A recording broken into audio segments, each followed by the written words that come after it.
Good morning, good afternoon, good evening, folks. Michael Zuber, one rental at a time, back with a surprise Friday guest, someone who is going to be recording the audio book of here. No pressure. Now it's on video. You have to do it. Let's welcome Dion from Dion Talk to the show. How you doing, buddy? Howdy, doing great. Got my Friday hat on. I like it. Probably about a third of the way through the book. Every time I go to do it, life happens. I lost my voice for a month and then I've had to travel for work, but definitely going to get there. It's important to me to get it out in Audible. Yes. And because that's the way I took in your first book. And I don't know that my voice is better than a robot voice that Amazon used for the first one, but I'm going to try.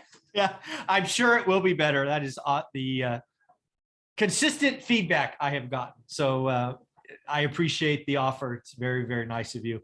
The sad part about Mr. Robot Voice is that cost me over $5,000.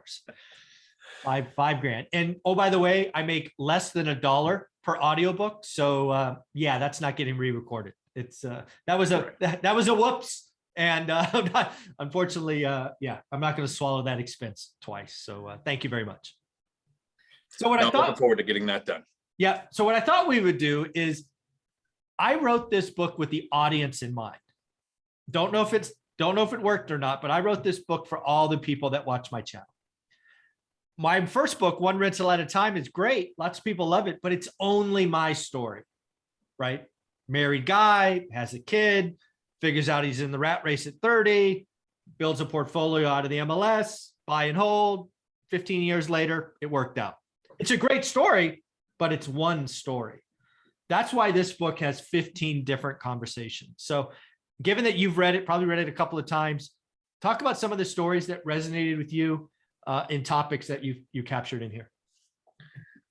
Technically, this is the only book I've read in the last 20 years. That came up in our Two Truths and a Lie the other day, and I got called out on it a little bit. It's kind of cheating to say, yeah, but I've listened to 536 according to my Audible app. No, I give it to you. Listening versus reading, very different. So I tend to retain better when I listen, and finding time to read is the challenge. Yeah. But we can listen while driving, at work, while doing whatever. One of the reasons why I want to get it on Audible is because I took in your first book on Audible because I had time to listen. There are a few chapters that I really like in this book. There are some, I went through all of them, and it's kind of like when I watch the content on your channel, on this channel, One Rental at a Time, or on Bigger Pockets. Some guy might come in talking about buying laundromats and how he did it for 15 years and how he's got X millions of dollars.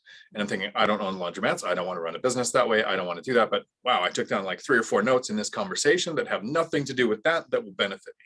Yeah. So pretty much every chapter had something that I took away. I really like Lazy Girl REI, chapter 2. Chapter 2, yeah. April Crosley for the win. That's a great story. I mean, and again, the reason she's in the book, sorry to interrupt, is that's a story that I couldn't tell, right? She had a child very young. Not my story. She was in the healthcare field, not my story. And now or at least for a time when the book came out, she was traveling the country in an RV, doing some private lending and doing some other stuff. So again, it was really important for me to get stories that were not mine, and I couldn't get. And again, I want to do that because there's so many people out there that's like, oh, great. The One Rental at a Time story, I get it, but that's not me. Well, were you a teenage mom? Did you do this? Did you do this? That's an example of a story that I couldn't tell. And I was so happy to tell April's story. Yeah. And I mean, there's one thing that I liked in all the stories that chapters that I'm going to talk about. But what I liked about April's was my plan was 20 years Marine Corps, 20 years law enforcement, and retire with 2 pensions. Like at 18, when you have no idea how the world works, you think, okay, there's not many fields left that have pensions. So these are 2 things I can do. And then I'll have a comfortable retirement in 40 years. That was a good plan. That was a good plan. Right. And so April did all of that effort and energy and mental gymnastics it takes to get through the process of becoming a nurse. Initially, I think, and I'm not in her shoes, but this is the way I think of it. She thought, I will do this for X number of years and have a pension or a large enough retirement account for Social Security to have a retirement. And something shifted in her mindset, like it did in mine, that maybe there's another way to do this. And way before 50, she made work completely optional, took that year, traveled around. Mhm. So that's what I like about her story. Then there's a chapter of a young couple who want to be financially independent by 45. And what I liked about theirs, and this is something I'm struggling with like today, they're Dave Ramsey fans. Yes. I'm a just first 3 steps, Dave Ramsey fan. Yeah. Right? Get an emergency fund, tackle consumer debt, build up a reserve. Like, so I'm 100% on board. Mm-hmm. But if you don't use debt to build an investment portfolio in real estate, it'll take you decades to do, multiple decades to do what you could do in 5 years. Yeah. I would currently have one of my duplexes if prices were what they were when I started. Wow. With the amount of money I've invested. So without debt, I would still have to work. Mm-hmm. Work's been optional for me now, due to one rental at a time since 2018. That's literally how long it's been since I've had to work. Mm-hmm. But do we focus on paying off debt or adding investments? And as I'm getting closer to that 10 mortgages in my own name, and I'm not trying to build this machine that you and Matt the Lumberjack Landlord have, Mm-hmm. I just want to make sure work is completely optional for the rest of my life, and my kids will inherit millions, and I'm there. At some point, it will make sense to tackle the debt instead of adding mortgages. I'm not quite there yet, but I know I'm struggling with mentally, when does that happen for me? So I like listening to their story or reading their story because I can connect with that. Yeah. And then, of course, meet Kevin. Yeah. And I think I like the chapter on that because his last 2 years of content is so far away from real estate. Yeah, exactly. Yeah. I have to remind myself, and every now and then he does come up with a fundamentals video where I'm like, oh, this is great. I'm gonna listen to this. But if it's stimulus, if it's Russia, if it's stocks, if it's all these other things, I'm not there. But the version that you talk about in your chapter with him is, oh, that's right. With a 203K loan, you can get started in this. You can get to the point where you can do things like make a YouTube channel like he did, and have the time and energy to do that. So, but that's not my favorite chapter. My favorite chapter, I think, is your favorite chapter. It's the lady in her 70s Mm-hmm. who, and this is my takeaway from all of the chapters that I liked. Based on your age Mm-hmm.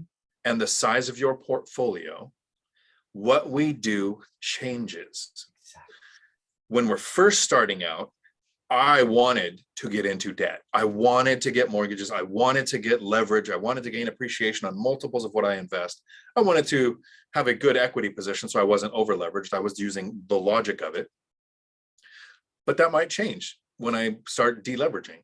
Mm-hmm. Meet Kevin. He makes so much money off of YouTube that it doesn't make sense for him to focus all on real estate. And it's something I brought up a couple of times where Warren Buffett says, make sure you diversify or it's not worth it. And then Charlie Munger steps in and goes, well, don't diversify until you're wealthy. Yeah, exactly. You focus to become wealthy. And then once you meet Kevin's range of wealth, now you diversify to protect your assets. So that's what I really took away from the lady in her 70s. Yeah.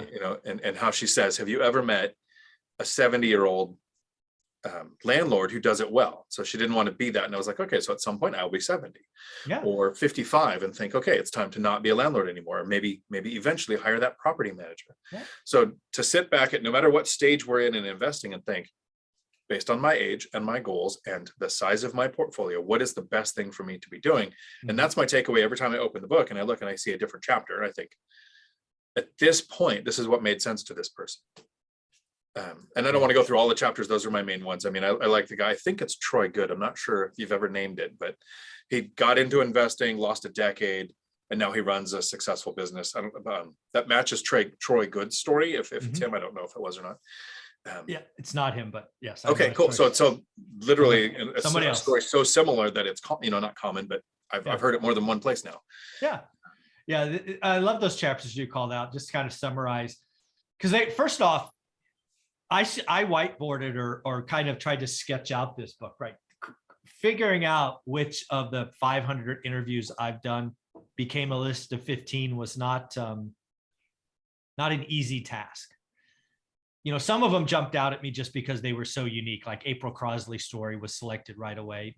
Meet Kevin's story was selected right away. Not because who he is. Actually, Meet Kevin is the reason I didn't name any of my guests. That chapter was so meaningful to me, but I didn't want it to be swayed because of him or what he is now, because at the time he was running for governor, right? When I was writing the book or putting it together, I'm like, I don't want the connection, but I wanted high school sweethearts, lives in Florida, she's in California, moves across the country, finishes high school, living with his girlfriend's parents, works at Jamba Juice, saves up money, 203K loan, sells his bike. I mean, that's the story I wanted. And that's why none of the other chapters are named, because I didn't want to name his chapter. So that was important. April's story, I love her to death, what she's been able to do and what she's doing now. Yeah, my favorite chapter, and again, I knew that was going in right away, was somebody who's ahead of us, right? 3 decades ahead of us.